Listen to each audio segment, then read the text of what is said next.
U.S.-China trade deal. Will we get one? What's happening? What's going on? To tell us all about it, Peter Harrell, Scott Kennedy, and of course, Victor Cha. All that and much more next on the 121st installment of the CSIS Capital Cable.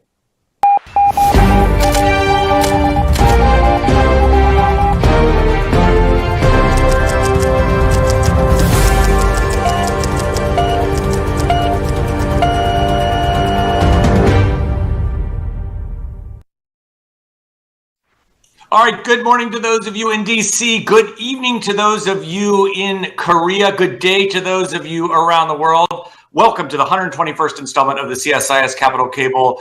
I'm Mark Lippert, your host and moderator. This week on the Capital Cable, U.S.-China trade deal. Will we get one? What's happening? What are the likely outcomes? And with us, all-star panel, stacked panel here to walk us through the issues, give us insight, color, analysis.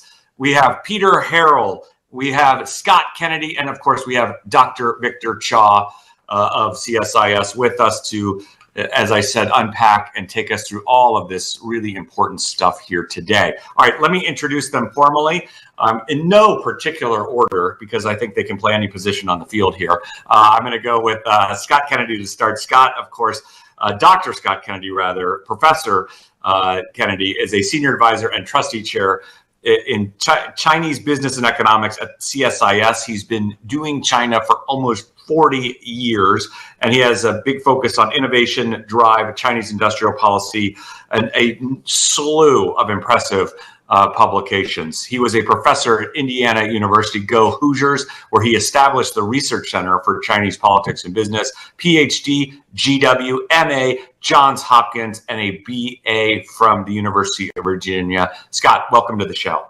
Wahoo wah. Great to be here. Excellent. Beat me to the punch. I usually go for the mascot-y things here. All right. And as a Stanford alum, I'm really happy to see Stanford in the ACC. It is Tobacco Road in Palo Alto these days. Of course. So, all right.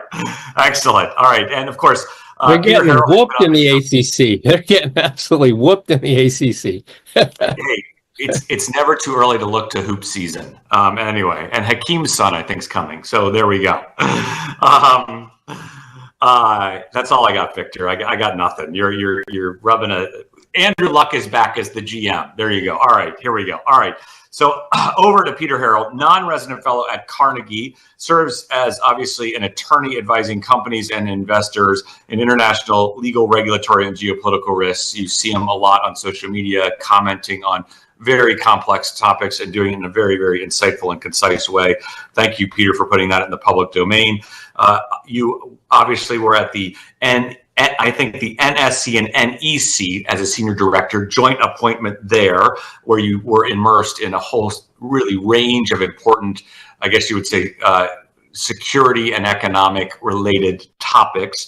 You have previous government experience at the State Department, working in a variety of roles there, both on the policy planning staff and the deputy assistant for counter threat finance and sanctions as well. That's a mouthful. Yeah, Peter, State Department has terrible titles. Like they just go on and nobody knows what they mean. But, that's the way of the place where you know the place well, Mark. It's true. It's true. That's excellent. All right, Peter, welcome back to the show. We're really looking forward to another great episode with you. Great to be on.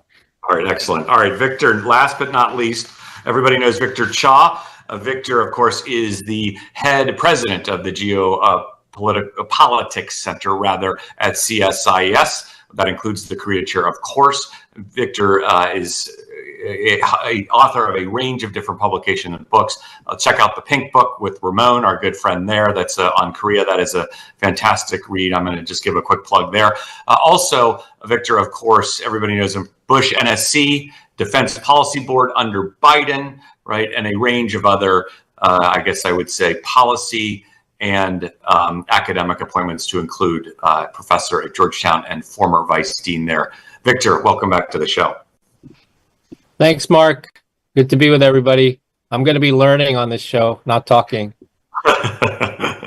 Excellent. Well, welcome to my world.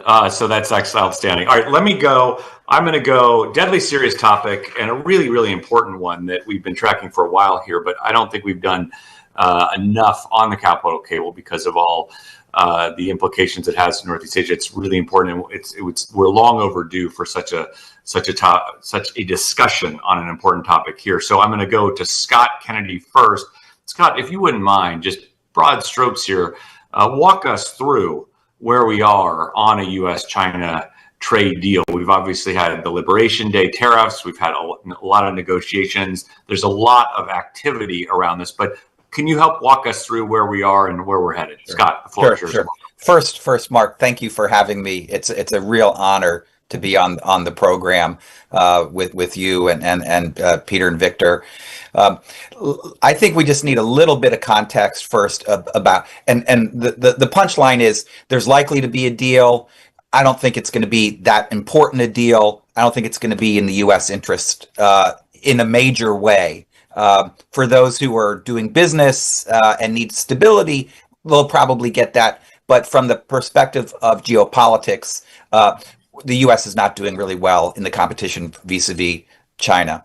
So a tiny bit of history, very small, quickly summarized. So the U.S. and China, everyone knows, has a whole variety of conflicts and tensions between them on economics, national security, economic security. You all prosecuted a lot of those efforts over the years. And up through the Obama administration, the main U.S. strategy was, let's integrate China into the international order, right? That didn't go so well.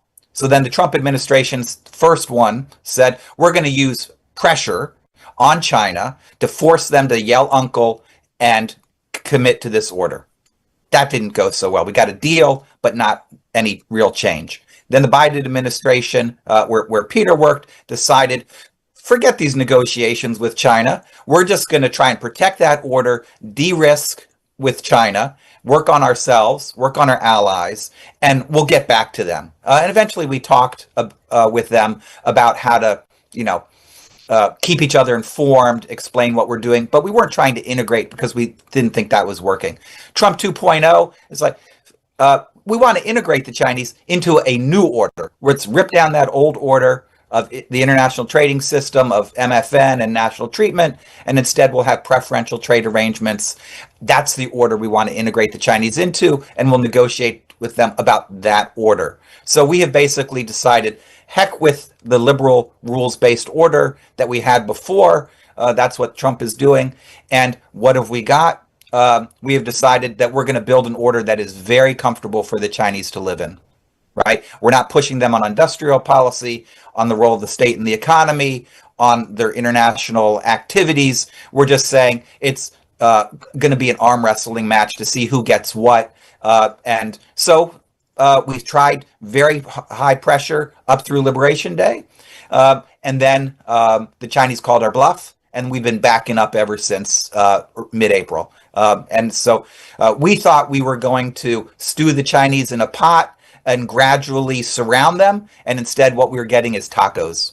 Trump always chickens out. We've had 3 Chinese tacos made so far in Geneva, in London, in Stockholm. And when they get together in Gyeongju, there'll be a 4th taco with the U.S. giving up things.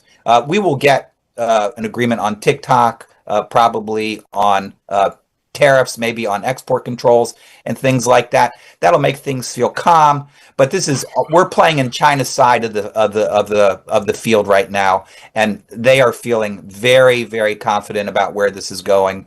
And so, yes, we can talk to the details about those things, but I think people need to know that China's getting the W right now. Okay, outstanding opening intervention here, Scott. Let me come back with one follow-up question. Let me put it this way. Why do the Chinese feel confident? What is the view from Beijing about all of this in terms of outcomes and their negotiating strategy? Sure.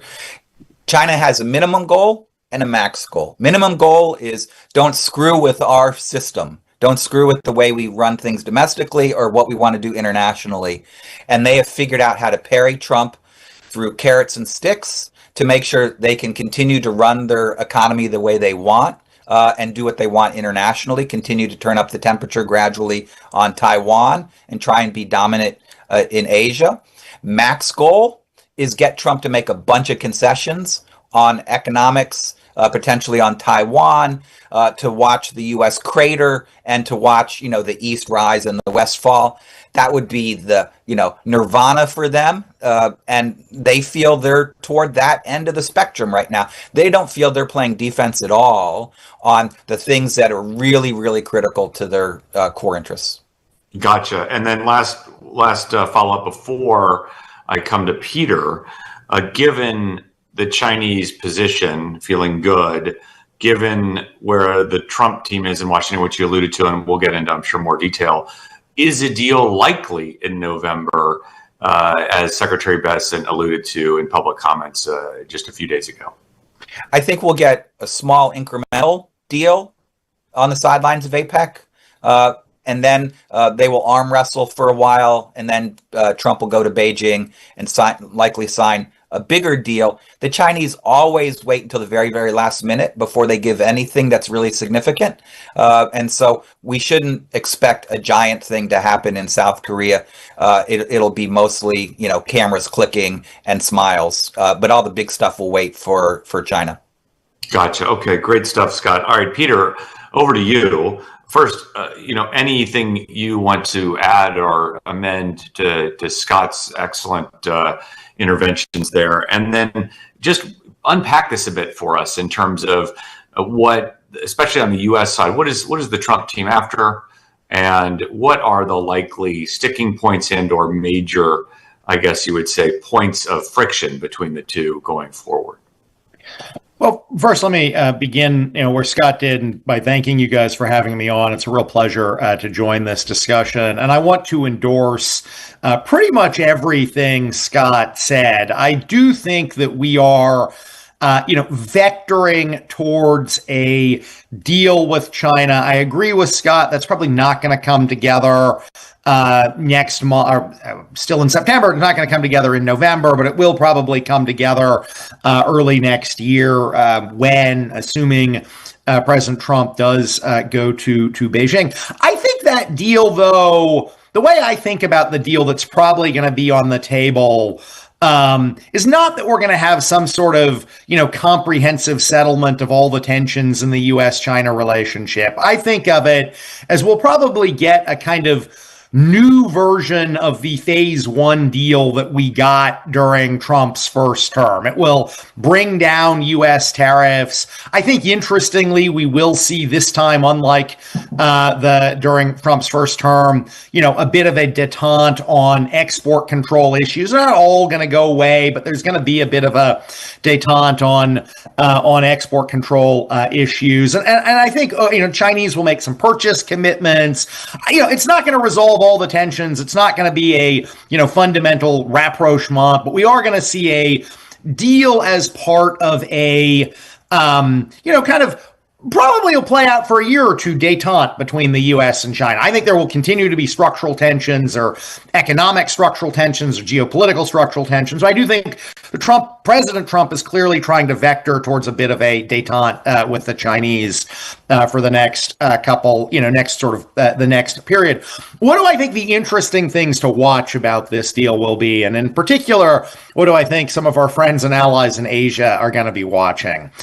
First thing I think they're going to be watching is, what is the tariff rate that gets settled as a part of this deal? So if you look at U.S. tariffs on China today, after the big kind of blow up in April, where I think the Trump administration realized, oh, wait, the Chinese have leverage too. We actually can't just tariff them endlessly because it shoots ourselves in the foot, and they have leverage. But, since then, what we have seen is that U.S. tariffs on China are, call it 55%. Now they're not everything is tariffed at 55%. There are exceptions and exclusions. Let's call it a 55% tariff for simplicity's sake.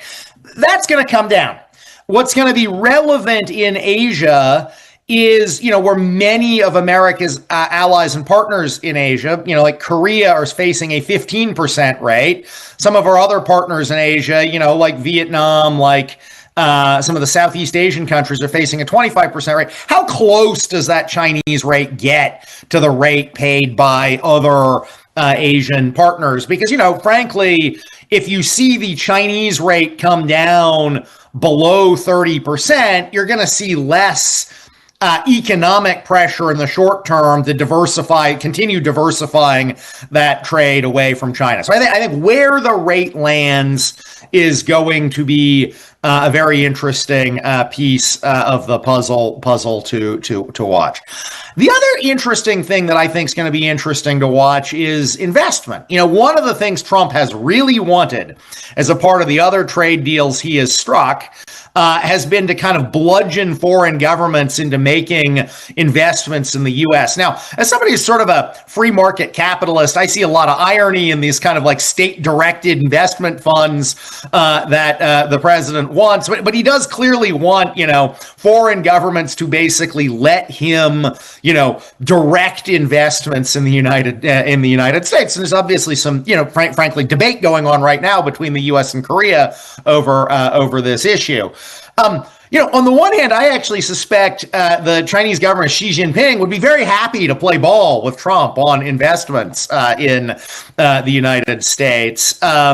On the other hand, there are a lot of national security hawks in the United States who are going to say, we actually don't want you investing in our automotive sector. We don't want you investing in our chip sector. We don't want you investing in data centers here in the United States. And so where and how the Trump administration reconciles what I think will be a very clear desire by President Trump to see the Chinese announce, $1 trillion of investment in America against a national security community, including many people in his own administration who are going to be deeply skeptical of a lot of this investment. That's going to be a very interesting thing to watch play out as well. All right, outstanding. Let me come in with a follow-up that dovetails with that last point you made, Peter. In the Biden administration, let me try to do this artfully and carefully, which I usually don't do a good job of doing. In the Biden administration, there was, I would argue, a clear goal, right, in terms of ensuring that the U.S. continues the lead on certain critical technologies, right, both in terms of curtailing U.S. investments in China, preventing reciprocal or other types of investment in the U.S. through the CFIUS process. There was a clear goal on there. But it sounds like to me, taking Scott's intervention, piecing your intervention together a little bit, that the Trump team feels softer or more fuzzy on that goal, at least to this set of ears. Where are they on this goal of maintaining U.S. allied leadership on this bucket of critical technologies, semiconductors, quantum computing, EV batteries, display technologies, all of that?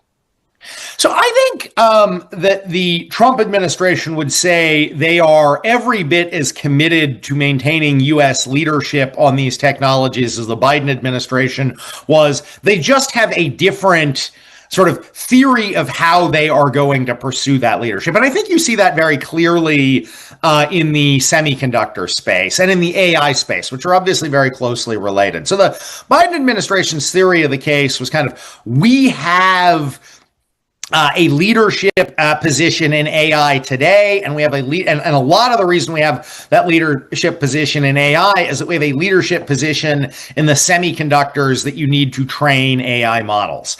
And so they said, and the Biden administration was kind of, the way we will maintain that leadership position in AI is both to invest here, but also to kind of maximally prevent China from getting any access to those chips. And so you saw what I think of as a kind of maximally preventive kind of approach to trying to keep China from getting access to the chips. I think the Trump administration has come in with a slightly different approach. I think the Trump administration has said, well, we look at this, but you know what? It turns out the Chinese are kind of developing their own chips. And while they're not as good as our chips, they are steadily moving up the ladder. And so a maximalist protection approach isn't actually going to maintain our leadership position. We might as well try to, while keeping our leadership position in the most high end and denying China access to the most high end chips, we might as well sell them our kind of one generation removed chips because they could sort of build that stuff themselves. And we'd prefer our companies pocket the money from these one generation removed chips rather than the Chinese companies pocketing the money. I think that's a risky approach because we clearly are, if China gets access to the H-20s, which interestingly they now decided they don't, that is actually, I think, better than what they can do indigenously. So I think that's a risky approach. But I think that, the Trump administration has a different theory. They have the same goal, but a different theory on how to get there. Now, one reason I think the investments are going to be so interesting is because we have seen in kind of formal documents, we've seen an America First investment policy come out of the Trump administration. We've seen, the way the Trump administration has been approaching CFIUS. The Trump administration is clearly, there are a number of hawks in the Trump administration who clearly are very skeptical of Chinese investment here in the United States.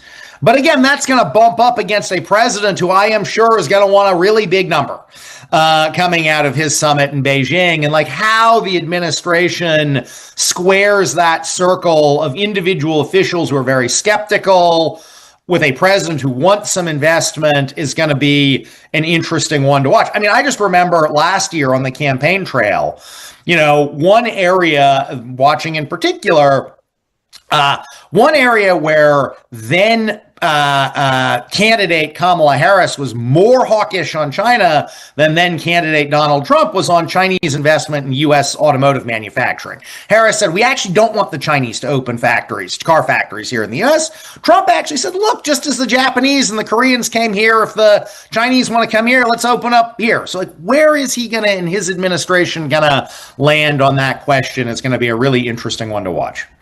No, fair point. And I would just take your tug of war point within the Trump administration is something that you see playing out in the semiconductor space that you alluded to earlier. You've got the VEU revocation, you've got for foreign companies working in China, you've got the NVIDIA deal that you alluded to, right? And then you've got comments from senior cabinet officers saying, well, we want them addicted to our technology. So it's a very interesting mix, and that's why I'm trying to press you on it in terms of how does it fit in with this deal, right? Interesting stuff there. All right, let me go back to Scott. Scott, first of all, anything you want to add to this bucket of issues, please come in on that topic. The question that I'm trying to vector you over towards is talk us through this Endgame that Peter started to talk us through as well. Like what are the major deliverables? What are the likely sticking points? Where are the big 2 or 3 buckets of, friction points or negotiations likely to be? Scott, the floor is yours. Sure. So I would go foot stomp what Peter just described as this disagreement or in principle. And I would put it this way. On Monday, Wednesdays, and Fridays, they really liked what the Biden administration did in terms of tech denial. And on Tuesdays and Thursdays, and maybe Saturdays, they're open for business. The more, the better. And they change as frequently. And if you walk down Pennsylvania Avenue and around DC, you'll get different things from different parts of the bureaucracy on the same day of the week. They are highly confused because they haven't figured out. Now, I do think that broadly speaking, some type of balanced approach does make sense. Yes, you do need to restrict advanced technologies that can be put into the Chinese PLA or intelligence community and targeted toward us or our allies, and deny that as much as possible. There's no sense that we should be trying to make the Chinese stronger. At the same time, if there's stuff that you cannot deny them because they can get it elsewhere, or they're just a few weeks behind or whatever, then the restrictions end up basically isolating you.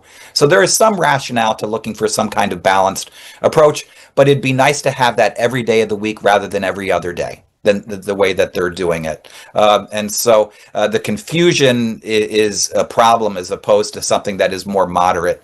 And so I think that is going to mean that it's going to be difficult to actually carry out a policy that gets you where you want to be. We will shoot south of the mark and give the Chinese more room to catch up. I would say there's two things that we are particularly not doing right now that we did before. As you know, the Trump administration has turned off the faucet on spending on industrial policy and technology in the United States, right? We basically have cratered the Chips and Science Act and a bunch of other things in favor of tariffs instead. And then in addition, in terms of talent, although we were restricting technology in the Biden administration, we were not restricting talent. We wanted to win the talent war, and the Trump administration is full on. We are restricting people flows, right? In all sorts of ways. And that is going to gut science and technology development in the United States. So in some ways, there's some similarities, but in many ways, some big differences.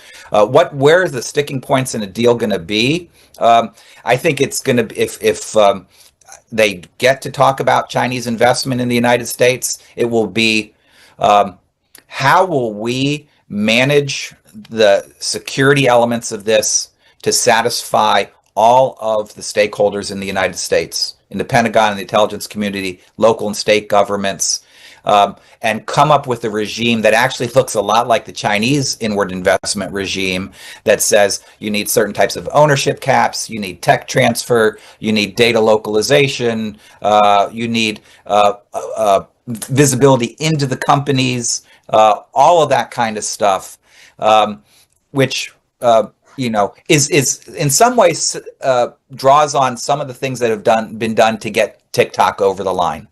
But actually doing that requires a lot of nimbleness. And when you have just cut hundreds of thousands of employees from the U.S. government and scared the crap out of them that they ought not to be too creative because that's dangerous, nimbleness is required, but it's going to be difficult. So I can see everything being very happy up until the deal, and then the implementation harder getting forward. I guess the last thing is I think I'm not as optimistic that this calmness is going to last very long, because I think at some point the real core conflicts of interest that the two countries face will begin to emerge and seep out. And I just think that President Trump, he's just addicted to uncertainty and change. And at some point, he's just going to decide he'd rather have some moments of tension. So I think in 2026, at some point, this looks more messy, like early 2025.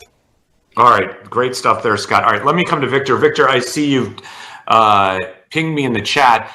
Let me just tell you, the one time I actually had a question that you would have answered is today, because I was going to ask you the exact question you pinged me in the chat. Because usually at this part of the show, I pose a question to Victor, he completely ignores it, answers his own question, and then eventually throws me some crumbs after answering his own question and a rant on the New York Giants. But here we are. And so I want to ask you the question that we both want to address is impact the view of this from Korea and Japan. Obviously, they've got their own complicated negotiations underway, as has already been alluded to on this show. Victor, walk us through that basket of issues. The floor is yours. Sure. Thanks, Mark, for that excellent question. And I'll be quick because I want to give Peter a chance to also respond to the second round with Scott. So, I think for countries like Korea and Japan, when they look at a potential deal, and I agree that there may be something small at APEC, but it will probably come in early next year. I think they have now been conditioned to look at all these things as incremental, not really providing any clarity or any stability at all. Maybe for the moment it provides some. They may not have liked all of the Biden administration's policies, but they were consistent. right? And they kind of knew this would be what the United States is pursuing, whether it's export control, whether it's the CHIPS Act. They knew the direction in which things were going. They didn't know whether that would continue after the end of the Biden administration, but there was at least a degree of stability here. Here, there's absolutely no stability, no clarity whatsoever. So even if there's an incremental deal, it's not going to make them feel like, oh, okay, now we know what the situation is and it's set going forward. The second is that I don't think they're banking on the China tariff rate to go somewhere down near 15%.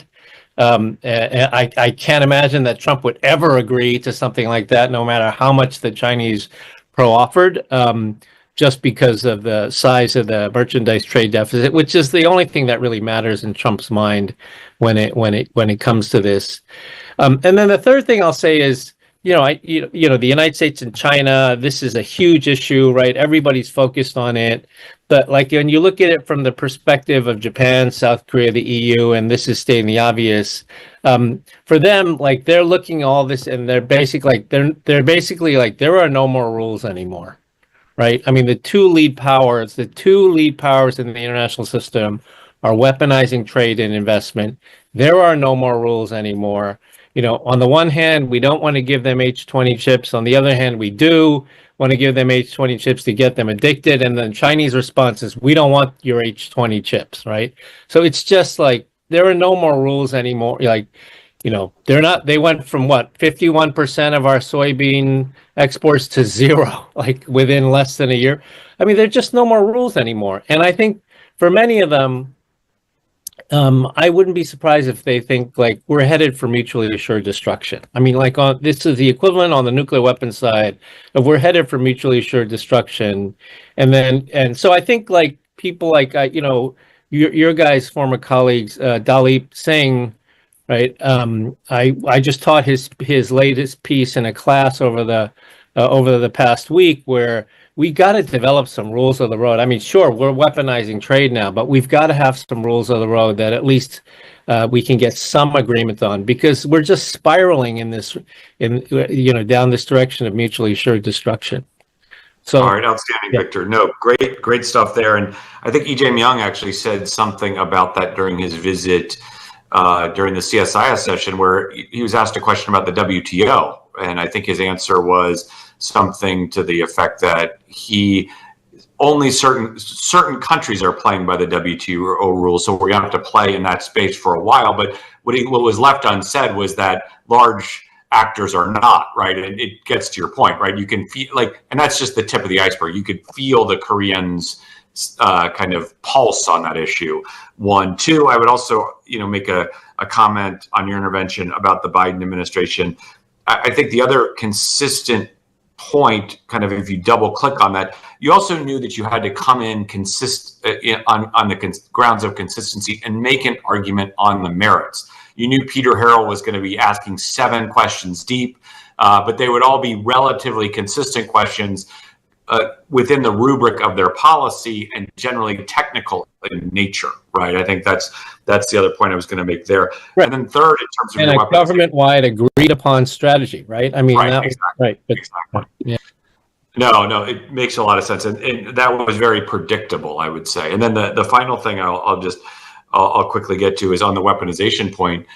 Even Europe, I would say, American companies have issues about, under the weaponization rubric, right? In terms of Apple, Google, DMA, DSA, unilateral actions by the Europeans, and or Boeing, who won the biggest judgment against Airbus in WTO history, and the Europeans basically said, well, we're not interested. Let's go talk about the Chinese, right? So there's also, I think, a European piece to add instability in the Koreans' view as well. Let me put it that way. All right, sorry, that was my one intervention for the show. Back to Peter. Peter, pick up any of these threads, but perhaps maybe a couple to you. 1, possible deal outcomes. 2, the other part that I would love your views on is, in this trade deal, could you address the Scott Kennedy point that essentially there's been an acceptance that the Chinese model will continue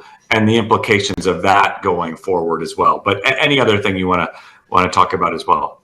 I want to absolutely. I want to pick up on Victor. First, start by picking up on Victor's point about the end of rules, and I think this is such an important topic because what we see with Trump this term, he is not trying to update the rules, right? We are no longer in a world where it's like, we have these rules are not working, we need to update the rules. He just does not want a rules-based trade order whatsoever. He wants what I think of as kind of a contract-based trade order where, the U.S. enters into kind of contracts with a range of different countries where we agree that for the next, couple of years, here's how we're going to be organizing our trading relationship. But there's there's not even a desire to have a coherent set of rules. It's just a sort of set of different piecemeal contracts. And it's just a totally different way of thinking about trade than we have going back 30 or 40 years now. And Peter, just walk us through what's the advantage of doing that from the Trump team's perspective? Well, I think in order to understand Trump's views on trade, you have to just acknowledge the fact that Trump has what you might call idiosyncratic economic theories about trade, right? I mean, he has very strongly held views about the economics of trade that basically no economist holds. And you just have to accept that, right? But if you start from the premise that he has these idiosyncratic views on trade of the trade deficit is really, really bad, the overarching goal of trade should be increasing U.S. manufacturing, and that foreigners have ripped us off for too long. Like, those seem to be three very deeply held beliefs that again are not economically grounded but are deeply held. I think you see he's just kind of going out and seeing what he can haggle for that he thinks will address those three things. Close the trade deficit, build more manufacturing, and, get corporate titans to say, oh, I now have a better deal in Europe than I did, a year ago, right? And so I really do. And what that means is, because the issue, because we have different levels of trade deficit with different countries, different levels of investment, from his view, it's not like trying to get a coherent set of rules. It's like, well, here's what I want out of Korea, and here's what I want out of Europe that, solves those problems. It's just not rules-based. He's looking at contracts that serve his kind of core objectives that will look quite different. And I think this is very different from how the Biden administration approached trade, which was kind of we need to have rules, we just need to update them. So for example, maybe we need to update the rules to let us do a little bit more industrial policy at home. Maybe we need to update the rules to deal with climate issues, but was still very much a kind of, we want a rules-based global order.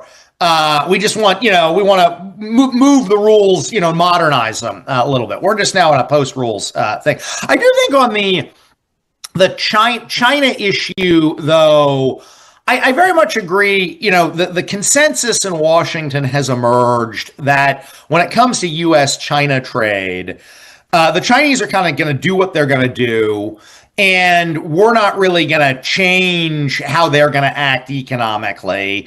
And so we are just going to sort of manage that trading relationship to, move it to what we see as being more in our interest. And I do think you sort of saw that even starting under the Biden administration, where they had kind of a view of, well, we're not really, as Scott said, we're not really going to try and negotiate with them because they're not going to give us what we want. So we're just going to kind of adjust tariffs here and there and manage this relationship. And then, as I say, I think that certainly is the approach Trump is taking, because he just wants like a new contract with the Chinese.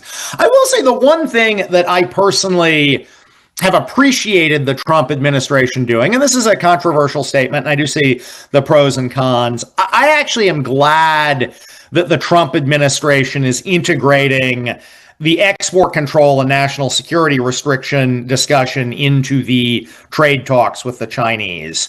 And that is not because I think the Trump administration will necessarily do a good job negotiating these issues, but because I actually think at the end of the day, if we want to avoid major U.S.-China conflict, we have to be talking about all the issues. It's not going to work to get to a stable economic relationship with the Chinese if Beijing looks at the U.S. and says, well, you're talking to us about tariffs, and we'll get an agreement on tariffs, and then like 3 weeks later, you're going to whack us on export controls, which is actually what we care about at least as much as tariffs. You're not going to have a stable relationship there. And so I don't think the Trump administration should give away the farm to the Chinese here, but I think in the interest of a predictable and stable U.S.-China relationship and avoiding conflict, we have to at least be able to sit down and explain our respective positions on these national security controls.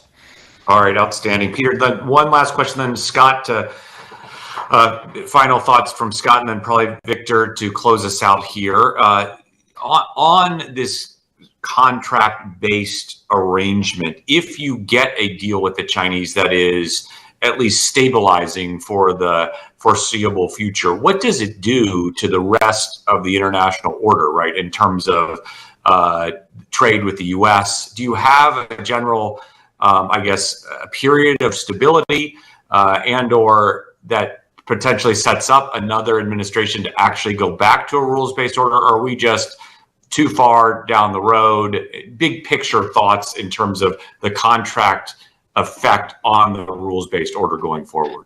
Well, let me begin by sort of the next 3 years in Trump administration. And I agree with Scott that, I don't think whatever deal Trump strikes with the Chinese is going to stick forever. I may be a little bit more optimistic we'll get more than a year of stability. I might think it's more like a year and a half or 2 years, but I very much agree with the point. You look at Trump's history, like these things tend not to stick long term. So it's not that I think I'm predicting, the end of volatility and conflict, but more a time limited period of economic and geopolitical detente here. In terms of your broader question down the road, I don't know. I think after 3.5 more years of Trump trade policy, it is going to be very hard to get back to a rules-based, or at least a rules-based order that the U.S. is participating in. I actually think, other countries are sort of pursuing their own thing, but that's going to be a very long-term project to get us back to that. Gotcha. Outstanding. Thanks, Peter. All right, Scott, to you, final thoughts. Sure. Looking in the very near term, the Chinese are going to be asking for the moon from the U.S., and they're going to get some lunar rocks. They're going to get some stuff that they want, that Trump's willing to give up for stability, and that he can sell at home as in the U.S. interest. I don't think the deal is worth it, and I think there's a commentary that might be written by some folks that will say no deal's better than a bad deal at some point. But nevertheless, I still think that we're going to probably get to one. What are a couple signs of things that really worry me? And I don't have a good answer for. The Chinese premier Li Qiang was just at the UN in New York, where he announced that China would finally give up special and differentiated treatment from the WTO because it's a developing country. Woohoo! 17 years too late to make this pledge that China doesn't need to be treated like a developing country. Sounds good to much of the world, does not fix any of these problems. So when you're frustrated about dealing with the Chinese, exhibit A right there, right? So patient negotiation. The next day, Chinese leader Xi Jinping videos into the UN and says, we are going to start lowering our climate emissions. First time the Chinese have ever said that. Actually, what they're planning to do, 7 to 10% reductions over time by 2035, not that ambitious, but contrasted with what we're doing, big change, big difference, big contrast, split screen. So the Chinese are making what look like major commitments, but really not moving the global needle. What I think is really interesting is what the Chinese are doing at the commercial level. So when I was in China a few weeks ago, visited BYD, China's leading EV maker, and I got to see a car that jumps. I got to see a car that had a drone on it and flew around and took video of me. They have a swimming car. They're doing a lot of cool things. I have no idea what you do with a drone in a car, or how a car that jumps helps, or a car that swims, because I'm not James Bond. But nevertheless, they are pushing forward, and the U.S. Blocking Chinese cars, as well as not pushing into EVs, and going back to sort of 19th century energy policy, the U.S. auto industry, we may look like Havana after a few more decades of this. That's a big problem. So China has tons of economic issues, debt, demography, etc., involution this year, consumption down, but they have an external environment that gives them time to manage those things in a way that they just like. I have a very hard time seeing us getting back to an order that we were working on before without some sort of crisis. So I think at some point we will go back to trying to rebuild rules and update them, but it's going to take a major problem first that galvanizes the world to justify that, to build the political consensus to do that. Until then, I think we're playing in China's ballpark. All right, outstanding. Thanks, Scott. Peter, final thoughts to you? No, I think this has been a great discussion and really enjoyed the chance to join it. All right, Victor, take us out here. Any last comments from you? So in terms of how the allies and others are looking at this, I think like Peter's metaphor of contract agreements might provide a degree of stability for a temporary period. I think one of the things that allies, I think, are expecting is that on the investment side, the terms that the Trump administration are asking for are things that would probably not carry into a new administration because they are so extreme, right? In many ways, 100% ownership, 100% cash, 100% U.S. decision making. That I don't think, they're all struggling with this right now. Japan just made the agreement. Korea's struggling. I don't think that, that's something that may be consistent through the rest of this Trump administration, but whether it carries over into the next, whatever the next administration is, I don't know. And then the final point, again, going back to this question, I mean, what is happening now on the trade side, and you guys are the experts, not me, but what I see is basically we had sort of these unwritten rules of nuclear deterrence that that basically caused everybody to behave in a relatively cautious manner. What we're seeing now on the trade side is the equivalent of basically nuclear weapons states saying, I don't believe in deterrence anymore. I'm going to do whatever the hell I want. And that's kind of where we are right now. And I think that's pretty frightening. So. All right. Outstanding. On that sober note, I'm going to gavel down this episode of the CSIS Capital Cable. I'm going to thank Peter Harrell. Peter, I also was remiss in not plugging your outstanding podcast, Security Economics. Check it out. It's outstanding. Scott, thank you.